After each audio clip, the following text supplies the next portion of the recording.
যে শিক্ষার্থীরা রয়েছেন তারা কিন্তু ইতিমধ্যে দখল করে নিয়েছেন এবং তারা এখানে কাউকে অপ্রীতিকর ঘটনা বা বিশৃঙ্খলা তৈরি করতে দিচ্ছে না। তারা বলছেন যে এখানে আওয়ামী লীগের নেতাকর্মীরা, ছাত্রলীগের নেতাকর্মীরা এসে আসলে বিশৃঙ্খলা বা তৈরিতে সম্ভাবনা, সেই সম্ভাবনার দেখেছে তারা, যার কারণে কিন্তু তারা পাহারা দিচ্ছেন সেই কথা কিন্তু বলছে। একটু জানবো আসলে আজকে আপনাদের এখানে কি কারণে অবস্থা? আমাদের অবস্থান হচ্ছে যে আওয়ামী লীগ, ছাত্রলীগ, যুবলীগের বিরুদ্ধে আমরা জানি যে আজকে 32 নম্বর বাড়িতে তাদের অবস্থান কর্মসূচি ছিল, ওদেরকে আমরা প্রতিহত করার জন্য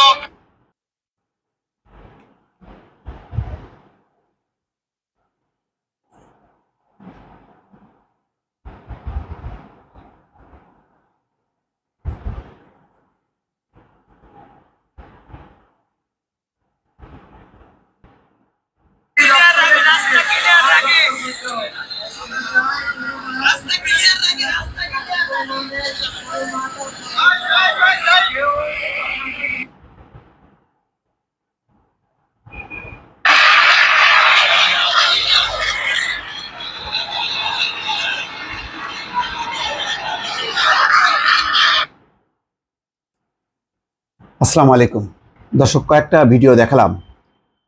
এই ভিডিওগুলির বুঝতেই পারছেন ধানমন্ডি 32 নম্বরের সামনে গতকাল থেকে রাত থেকে আজকে পর্যন্ত ছাত্রদের অবস্থান খুব জোরালো। কিছু অপ্রীতিকর ঘটনা ঘটেছে। রোকেয়া প্রাচীর উপর হামলা হয়েছে। আজকে সকালেও কয়েকজন প্রহৃত হয়েছে।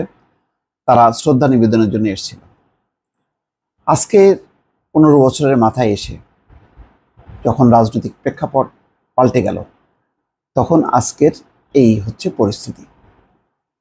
15ই আগস্টের ছুটি বাতিল, রাষ্ট্রীয়ভাবে যেই 15ই আগস্ট পালিত হতো জাতীয় শোক দিবস হিসাবে, সেটি বাতিল করেছে অন্তর্বর্তী সরকার। অন্যদিকে শেখ হাসিনা দিল্লি থেকে তিনি কিছু মেসেজ পাঠিয়েছেন সবার মোবাইলে, তাদের দলের নেতা কর্মীদেরকে বলেছে 32 নম্বরে দলে দলে আসার জন্য, শোক পালনের জন্য। আওয়ামী লীগের বিচ্ছিন্নভাবে কিছু কর্মসূচিও ছিল যে সবাই এখানে একত্রিত হবে এবং প্রতিবাদ করবে, কিন্তু তার আগেই কিন্তু পরিস্থিতি উত্তপ্ত হয়ে গেল এবং 3 দিন ব্যাপী কর্মসূচি ঘোষণা করেছে। ছাত্ররা এটা কি প্রতি বিপ্লব বা মানে পাল্টা অভ্যুত্থান হিসেবে ধরে নিয়ে তারা অবস্থান নিয়েছে 32 নম্বর এবং তার আশেপাশের এলাকায়। এখানে শেষ পর্যন্ত কিছুই হয়নি। ওই প্রদীপ প্রজ্বলন, মোমবাতি প্রজ্বলন, সেই কর্মসূচিটা কোনো রকমের রোকেয়া প্রাচীর করেছে, কিন্তু পরে তার উপর হামলা হয়েছে। আরও তার সাথে যে 20-30 জন ছিল তারা তাকে সরিয়ে নিয়ে গেছে এবং কম বেশি তারাও আহত হয়েছে।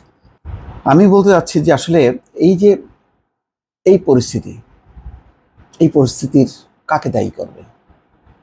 বলবেন যে এই ছাত্ররা দায়ী, অথবা ছাত্রদের পেছনে জামাত, শিবির, বিএনপি তারা দায়ী? হ্যাঁ, দায়ী। আবার এটাকে কি সঠিক বলবেন নাকি বেঠিক বলবেন? দুটি বলা যায়। এক অর্থে এটা যে এই কাজটি করা ঠিক হয়নি, এটা তাদের প্রতিষ্ঠাতা বঙ্গবন্ধু শেখ মুজিবুর রহমানের প্রতি তারা শ্রদ্ধা জানাবেন, এটাই সঠিক। আবার সঠিক না কেন, যে যেই গণঅভ্যুত্থানের মধ্য দিয়ে পতন হয়েছে সেই পতিত সরকারের কোনো কিছুই সহ্য না করার মধ্য দিয়ে একটা প্রতিবাদ, সেটাও আবার ন্যায্য। দুটি ঠিক। পুরো পরিস্থিতিটা তৈরি হয়েছে কিন্তু একটা রাজনৈতিক পরিস্থিতির মধ্য দিয়ে। সেটা কি?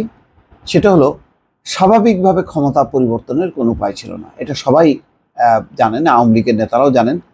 যে অনেকেই বলেন যে শেখ হাসিনার মৃত্যু ছাড়া ক্ষমতার পরিবর্তন হবে না, অর্থাৎ এমন কিছু ঘটনা ঘটতে হবে যার মধ্য দিয়ে শেখ হাসিনার পতন ঘটবে। এটা ছাড়া কোনো নির্বাচন, সাংবিধানিক বা গণতান্ত্রিক কোনো পদ্ধতির কোনো উপায় ছিল না যে ক্ষমতা কোনো পরিবর্তন হবে না। এবং সেটাই সত্য। তিনটা নির্বাচন, 14, 18 এবং 24, ন্যাক্কারজনক 3টা নির্বাচন। যেই নির্বাচনের মধ্যে 2টাতেই বিরোধী দল অংশ নেয়নি, আর একটাতে অংশ নিয়েও তার চরম পরিণতি দেখেছে 2018-তে, দিনের ভোট রাতে। 24-এ হয়েছে আমিডামি নির্বাচন, আর 14-তে হয়েছে একতরফা নির্বাচন। অর্থাৎ নির্বাচনের আগেই নির্বাচিত হয়ে গেছে, আগের দিনই মানে শূন্য আসনে তারা নির্বাচিত হয়ে সরকার গঠন করেছে, এবং তারপর থেকে তারা ক্রমাগতভাবে বিরোধী দল দমন পীড়ন করতে করতে আজকে এমন পর্যায়ে নিয়ে এসেছে, এবং পাশাপাশি ক্ষমতাকে পাকাপোক্ত করার জন্য মুক্তিযুদ্ধ আর বঙ্গবন্ধুকে সামনে এনেছে। সেই বঙ্গবন্ধুর মুরাল, বঙ্গবন্ধুর ছবি, বঙ্গবন্ধুর ভাস্কর্য মানে বিভিন্ন জায়গায় স্থাপন করতে করতে এমন অবস্থা যে এগুলি হয়ে গেছে ক্ষমতার ভিত্তি। যার কারণে আজকে রাজনৈতিক প্রেক্ষাপট যখন পরিবর্তন হয়েছে, আজকে শোক দিবস পালন করারও ক্ষমতা আওয়ামী লীগ হারিয়েছে। দলের কোনো কেন্দ্রীয় নেতাকে কাল রাত থেকে শুরু করে সকাল পর্যন্ত দেখা যায়নি। একেবারে সাংস্কৃতিক মনা কিছু সমর্থক শুভাকাঙ্ক্ষী তারা এসছে, কিন্তু কোনো মাঝারি সারির উপরের সারির কোনো পর্যায়ের নেতারা নেই।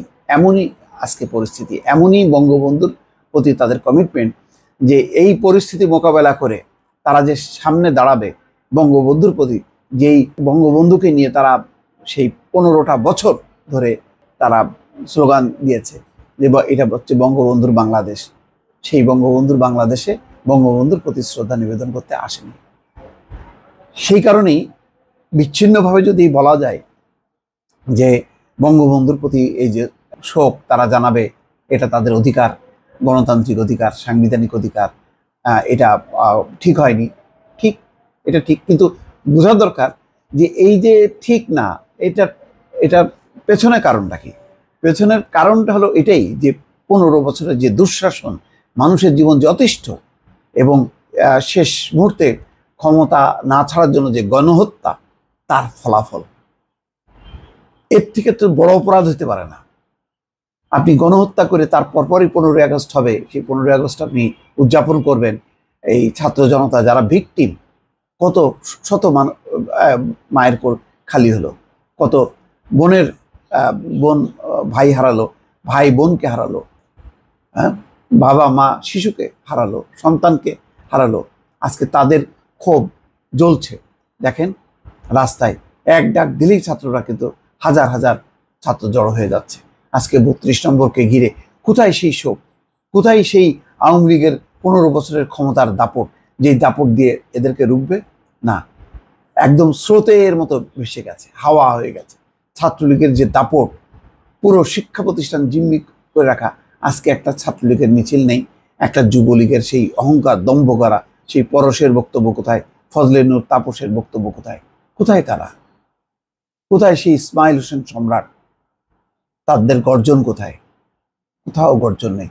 জনতার আওয়াজে সমস্ত গর্জন ধুলায় মিশে গেছে। তারা তাদের দলকে, নিজেদেরকে অসম্মানিত করেনি, বাংলাদেশের একটা শ্রেষ্ঠ মানুষ বঙ্গবন্ধু শেখ মুজিবুর রহমানকে আজকে ধুলায় মিশিয়ে দিয়েছে। আজকে এত বছর আগে তার মৃত্যু হয়েছে, আজকে তাকেও এই পাপের সমস্ত কিছু তাকে বোঝা বহন করতে হচ্ছে। মৃত মানুষকে এই শেখ হাসিনার শাসনের বোঝা, দুঃশাসনের বোঝা আজকে তাকে বহন করতে হচ্ছে, তাকে আবারও অসম্মানিত হতে হচ্ছে। এটি কি প্রাপ্য ছিল? এটা কি শেখ হাসিনা, আওয়ামী লীগের এই যে এত বুদ্ধিজীবী, তারা কেউ কি বোঝেনি যে এইভাবে ক্ষমতা কোনোদিন চিরস্থায়ী হয় না, এবং যদি স্বাভাবিকভাবে ক্ষমতার পরিবর্তন না হয় তার পরিণতি কি হয়? বিশ্বের যে সমস্ত দেশে গণঅভ্যুত্থান হয় তার পরবর্তীতে কি হয়? তার পরপরই কি পরিস্থিতি এমন হয় যে সবাই গান গাইতে থাকে, গণসঙ্গীত বাজে না? সেখানে এইরকমই ধ্বংসলীলা চলে। মুক্তিযুদ্ধের পর, মুক্তিযুদ্ধ তার পরবর্তী সময় কি খুব ছিল, ধ্বংসযজ্ঞ ছিল না, হামলা ছিল না, প্রতিশোধ ছিল না? আজকে তো সেটাই সবাই বলছে যে এটা হচ্ছে বাংলাদেশের পুনর্জন্ম, দ্বিতীয় মুক্তিযুদ্ধ। তো এই যুদ্ধের তো কিছু প্রতিক্রিয়া হবে, সেই প্রতিক্রিয়াকে কি আপনি বলবেন যে না না এটা চরম অন্যায়, এটা কি হলো, এই ছিল স্বাধীনতা, এই ছিল বিজয়, এই কি আমরা চেয়েছিলাম? কিছু কিছু দেখি যে ফেসবুকে লেখে, এটাই কি চেয়েছিলাম? এটা আমরা চেয়েছিলাম না, কিন্তু এটার হচ্ছে অনিবার্য পরিণতি, এটাও বোঝা দরকার। এই দায় আমি যত না, যারা আজকে 32 নম্বরকে ঘিরে বিক্ষোভ করছে, যারা বলছে যে কোনোভাবেই শোক দিবসে তাদেরকে নামতে দেব না, তাদের এই দাবিকে, তাদের এই আবেগ, এই ক্ষোভকে কোনোভাবেই অমর্যাদা করা যাবে না, কোনোভাবেই বলা যাবে না এটা অন্যায়, অন্যায্য। হ্যাঁ, যদি স্বাভাবিক ক্ষমতার পট পরিবর্তন হতো, তারপরে যদি শোক দিবসে যদি তারা শোক করত, সেটা ঠিক আছে, সেটা অবশ্যই অনেকেই প্রতিবাদ করতে এবং প্রতিবাদ করার মতন অবস্থায় ছিল। কই এর আগে আমরা যদি 15 বছর আগে, যখন কি স্বাভাবিকভাবে 2-3 টার্ম ক্ষমতার পট পরিবর্তন হয়েছে, তখন কি 32 নম্বরের শোক পালনে কেউ বাধা দিয়েছে? তখন কি আওয়ামী লীগ বাধাগ্রস্ত হয়েছে? যখন কি বিএনপি ক্ষমতায় ছিল না, তখন কি তারা প্রতি বছর শোক পালন করতে পারেনি? তারা তাদের নেতা বঙ্গবন্ধু শেখ মুজিবুর রহমানের প্রতিকৃতিতে ফুল দিতে পারেনি? পেরেছে। কখনো অবস্থান নিয়েছে? ছাত্র জনতা 32 নম্বরকে ঘিরে কাল রাত থেকে তারা পাহারা দিচ্ছে যাতে কেউ ঢুকতে না পারে। তাহলে আজকে কেন এই পরিস্থিতি? এই জন্যই বারবার বলছি, এগুলি সব হচ্ছে পাপের ফসল, মাসুল দিতে হচ্ছে। কাকে দেবেন দায়? সাদা চোখে দেখলে, বিচ্ছিন্নভাবে যদি আপনি দেখেন, আমি একমত যে অবশ্যই এটা তাদের একটা গণতান্ত্রিক অধিকার, সাংবিধানিক অধিকার যে তারা শ্রদ্ধা নিবেদন করবে। শ্রদ্ধা নিবেদন কেন, তারা রাজনীতি করবে, সব কিছুই করবে, এটা তাদের অধিকার। সেই অধিকারের জন্যই তো আমরা সংগ্রাম করে আবার দেশটা দ্বিতীয় দফায় স্বাধীন করলাম। কিন্তু সেই অধিকার কারা পাবে, কারা পাবে না, সেটাও দেখতে হবে। আজকে যে দুঃশাসন যারা কায়েম করেছে, তারা কি গণতান্ত্রিক অধিকার পাবে? তাদের তো সাজা হবে।